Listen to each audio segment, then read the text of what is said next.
Hello বন্ধুগণ, শুভ সকাল। আজকের নতুন একটা ব্লগে সবাইকে স্বাগত।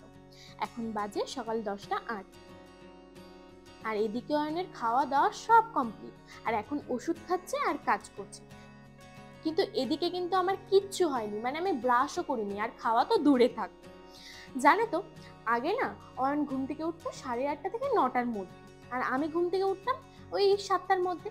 কিন্তু এখন অয়ন ঘুম থেকে উঠে 7:30টার মধ্যে, আর আমি ঘুম থেকে উঠি 8:30, কখনো 9টা, কখনো 9:30ও বেজে যায়। তো আমরা দুজনের জায়গা অদলা বদলি করে নিয়েছি।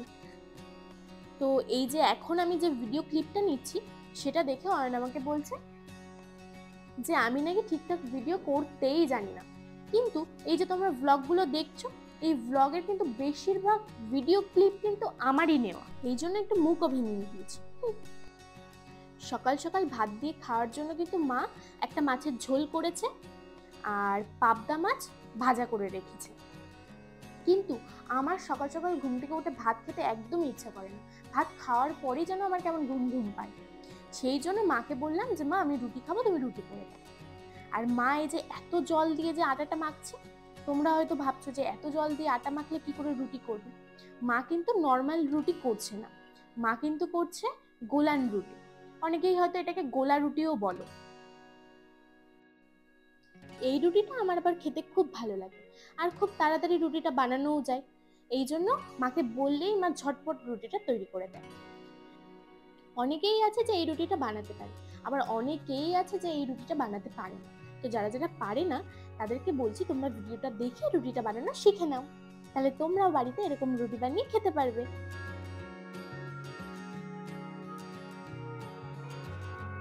দেখেছো রুটিটা কতটা পাতলা? এই রুটিটা এতটাই পাতলা যে তুমি আরামসে 5-6টা রুটি খেতে পারবে। কিন্তু যে রুটিটা নর্মালি হাতে বেলে তৈরি করা হয়, সেই রুটিটা কিন্তু 5-6টা খাওয়া একটু টাফ আছে। এই রুটিটা বানানো কিন্তু খুব ইজি, তবে একটাই শুধু প্রবলেম, যেহেতু গরম তাওয়ার উপর হাত দিয়ে রুটিটা দিতে হয়, সেহেতু হাত একটু গরম শেখো। দেখো, এদিকে তোমাদের সাথে আমি সকালের খাবারের গল্প করছি, আর এদিকে অয়নের দুপুরের খাবারও কমপ্লিট হয়ে গেল প্রায়। আর এদিকে পান্তু দাদার থেকে একটু মাছ খাবে বলে দাঁড়িয়ে আছে। তোমরা আবার ভেবো না কিন্তু যে ওকে এখনো খেতে দিইনি। সকাল, দুপুর আর রাতে আমাদের সবার আগে কিন্তু ওকে খেতে দেওয়া হয়। ও নিজের খাবার খেয়ে এইভাবে এসে দাঁড়িয়ে থাকে, আবার একটু এক্সট্রা খাওয়ার জন্য। আর এদিকে ও তো খাচ্ছে, কিন্তু আমার কিন্তু এখানে স্নানও কমপ্লিট হয়নি, আমি এইভাবেই ঘুরঘুর করছি। এবার স্নান করে এসে হঠাৎ আমার হাতটা দেখে মনে হলো যে হাতের পশমগুলো অনেকটাই বড় হয়ে গেছে, এবার কিছু একটা কেরামতি করতে হবে। তো খাওয়া দাওয়া বাদ দিয়ে আমি এখন কেরামতি করতে বসে গেছি। আর আমার যে মেন চ্যানেল আছে, সেখানে একটা প্রমোশনের জন্য একটা প্রোডাক্ট এসেছিল, তো সেই প্রোডাক্টটা দিয়েই আমি এখন আমার হেয়ারগুলো রিমুভ করব। তো এই যে স্প্রেটা, এটার না এত বিচ্ছিরি একটা গন্ধ, এটা কিন্তু একটা সেন্টের গন্ধ, কিন্তু এতটাই বিচ্ছিরি, আমার ভীষণ বাজে। এবার দেখো, স্প্রেটা দেওয়ার 5 মিনিট পর হাতের পশমগুলো কেমন একটা হয়ে গেছে। এবার নর্মালি কোনো একটা কাপড় হাতের উপর দিয়ে টানলে এমনিই পশমগুলো উঠে যাচ্ছে। আর এই যে কালো কালো জিনিসটা দেখছো, এটা কিন্তু পশম। তবে আমার মনে হয় হাতে যদি নোংরা থাকে, সেটাও বোধহয় এটা দিয়ে রিমুভ হয়ে যায়। তবে স্প্রেটা দিয়ে কিন্তু খুব ভালো কাজ করে, মানে 5 মিনিটের মধ্যে সমস্ত পশম উঠে যায়। আর আমি জানো তো আগে রেজার ইউজ করতাম, কিন্তু রেজার ইউজ করলে কি হয় বলো তো, পশমগুলো কাটার পর না কেমন হাতটা ধার ধার হয়ে যায়, আর কেটে যাওয়ারও ভয় থাকে। কারণ আমার সাথেই একবার হয়েছে, আমি একবার পশম কাটতে গিয়ে আমার হাতটাই কেটে গেছে। তো তারপর থেকে আমি ভয়তে রেজার ইউজ করি না। তবে এই স্প্রেটা সবই ভালো, শুধু স্মেলটাই একটু বাজে। দেখো হাতটা কি সুন্দর আমি চাকাচাক করে ফেলেছি, পুরো পরিষ্কার। অনেক ফালতু কাজবাজ হয়ে গেছে। এবার আবার সন্ধ্যের টিফিন নিয়ে বসে পড়েছি। সন্ধ্যাবেলা খাচ্ছি চা আর গোলান রুটি, মানে গোলা রুটি। আগে আমার আর অয়নের সন্ধ্যেবেলা chow mein, egg roll, phuchka, momo, pizza, sandwich এসব ছাড়া টিফিন হতোই না, আমরা অন্য কিছু খেতামই না। কিন্তু জবের থেকে আমাদের দুজনের বাইরের খাওয়া বন্ধ হয়েছে, তখন থেকে আমাদের এগুলোই ভরসা। কারণ এগুলো ছাড়া আর খাবোটা কি। আর অনেক দিন যেহেতু এইসব বাইরের খাবার খাইনি না, শুধু জানো তো বাইরের এইসব জিনিস দেখলে এখন খেতেও ইচ্ছা করে না। তোমরা তো আগের দিন দেখলে যে আমরা 3 মাস পর ফার্স্ট পান্তুকে স্নান করালাম।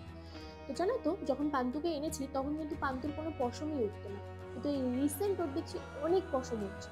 তো আমি জানতে পারলাম 3 মাস বয়সের পর থেকে নাকি ওদের পশম উঠে নতুন পশম আবার হয়। আর আমি জানি না কেন, আমি যখন পান্তুর ভিডিও করি পান্তু কেন এত চিৎকার করে। আমার মনে হয় ওর পছন্দই হয় না যে আমি ওর ভিডিও করি। এই যে তোমাদের সাথে কথা বলতে বলতে আমি একটা কাণ্ড ঘটিয়ে ফেলেছি, চায়ের কাপ থেকে চাটা আমি ফেলে দিয়েছি। এইবার যদি আমার মা দেখে এক্ষুনি মহাভারতের যুদ্ধ হয়ে যাবে। এই যে চাদরের উপর পড়েছে আর দাগও হয়ে গেছে। এই যে চা খেতে খেতে অয়ন আমাকে ভেঙিয়ে ভেঙিয়ে কি বলছে জানো? ও আমাকে বলছে যে আমি তোর সাথে একটা প্র্যাঙ্ক করবো, ক্যামেরা আমার হাতে থাকবে কিন্তু তুই ক্যামেরা দেখে রিয়াক্ট করবি না। তো আমি ওকে বললাম যে এরকম স্ক্রিপ্টেড প্র্যাঙ্ক করতে আমি চাই না, আর তুই যদি এরকম করিস তাহলে আমি কিন্তু আমাদের অডিয়েন্সকে বলে দেবো যে এটা স্ক্রিপ্টেড প্র্যাঙ্ক, না জানিয়ে আমি কিছু করবো না, কারণ এটা দেখতে খুবই বাজে লাগে আর সবাই এমনিও বুঝে যায়।